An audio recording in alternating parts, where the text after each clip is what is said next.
Coach, like I say, I'm really proud of our team. A lot of backup players obviously played most of the preseason, and it's always fun to win. But I'll answer any questions I can. Obviously, EJ did well. Connor came in, made a nice throw.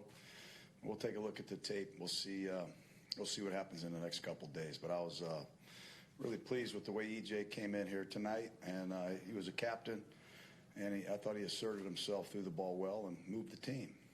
Your voice is a little beaten up for a guy who wasn't calling plays today. What was today like from just protocol, just going through the mechanics of not calling plays and still tracking back?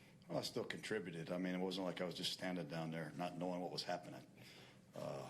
Play calling is a collaboration, period, between the line coach, Greg Olson, Callahan did a great job. Everybody was involved, but, I'm a cheerleader, really.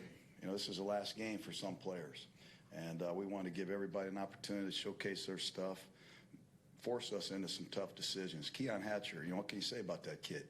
That's a great story, and he put himself in position to make this team, not only as a receiver, but as a special teams performer. So there are some guys we're really proud of. I'm emotional up here because it's going to be tough tomorrow. Say goodbye to some of these guys. What is that going to be like? I'm sure you thought about that. I imagine you missed so much about coaching, but that part of it for you. Yeah, it's tough. I mean, it's you've been with these guys pretty much every day since they came back and started in April, and some of them have really been on the cusp of making an NFL team. And I've seen it a lot of times. Some guys get close, they don't make it. And it's tough to let them know that it wasn't quite enough. But I'm really proud, like I said, of the effort of these guys, and we'll try to keep the right 53. And there was one play where I think Fiddle dropped into coverage and had the diving deflection of a pass there. I know you said, not many people knew who he was last year. What has he shown you this preseason? What he showed me tonight is he had a bad toe. He hurt his toe in a walkthrough a couple days ago, and he gritted it out. He was really hurt at halftime. And I wanted to see him go out and play when he wasn't feeling his best. And for him to come out there and start the third quarter and play a couple series, that showed me a lot about him. He's had a really good camp for us. He's played good in the games, and I'm proud of him. How do you assess Mario Edwards' development? We'll have to take a look at the tape. He had a number of great looks tonight. They were throwing the ball in obvious passing situations with a backup offensive line. We'll take a look at what he got done in the one-on-one situations. I can't really comment any further than that. Yeah, obviously he didn't play. I don't know if he played very much. We wanted to get him out there, dress him again. I wanted to get him a good dose of fundamentals and technique with Ansley before the game. He's learning a new technique. He's played corner before. He's been in a number of different situations, different teams, different systems, but there's a technique we want our corners to play and be comfortable with. And this was the last opportunity to get him some practice time before we play the Rams. And obviously you weren't listening to the television broadcast. I was not obviously listening. You're right. Yeah, but it was mentioned during it a possibility that Worley could be facing a 4-game suspension to start the season. I can't comment on that. Obviously, he came in here with a situation that we investigated and looked into. I don't have any official information to pass on to you today, but we're going to support Worley. We think Worley's going to be a good player for a long time, and we'll see what happens with the league's official notice, if there is one. The new technique Melvin trying to learn. Can you give me a simple version of what that is? A new what? The technique that Melvin is learning, the new technique? No, I don't want to get into any of the nuances that we're teaching, but obviously his hand usage, it's got to be consistent. And Melvin's a good player. He made some good plays in the Green Bay game. We have to dress somebody. We sat 40 guys.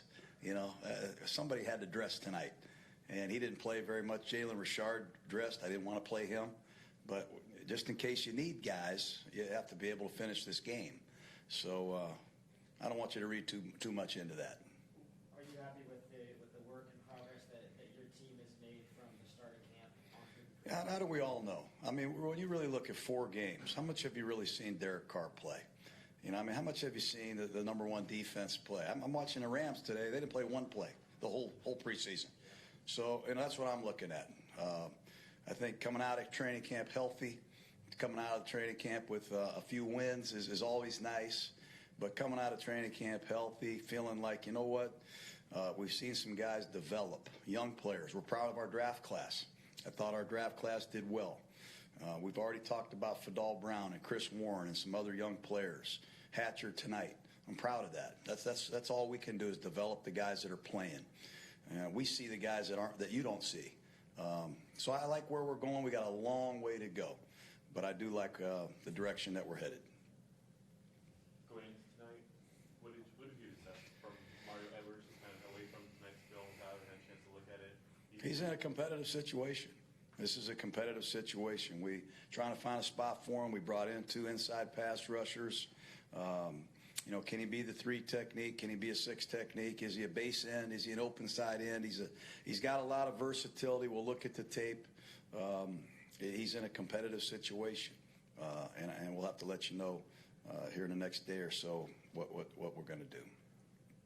The nature of that competition, do you think that's a testament to what you said earlier, which is second-round pick, undrafted rookie, whatever it may be, just giving guys a chance to compete, keeping the best 53 regardless of how they got to the building? It doesn't matter how you got here. We really don't care how you got here. The draft is for organizational purposes and guys that sit on the draft set and talk like I used to. That's what the draft is. When you get out and play, it's about your performance between the lines, and we're going to try to keep the right 53 guys, and that's all I can say. Quick question. Martavis didn't practice at your guys' last session. Was that an illness or any clarity? Yeah, he had an illness. Back in the stage. Exactly. Two more guys. You guys did hold up, I think, 5 receivers today. Seth, have you seen enough from Seth, even though he wasn't able to? I like Seth Roberts. I think he's proven it. He's a good player in this league. He had 8 or 9 days. He was away. He was injured. We know what we have is Seth Roberts, and he'll be an Oakland Raider this year, and we're happy about that. Any more? Okay. All right. Thanks, guys. Yeah, see you then. Locker room's open.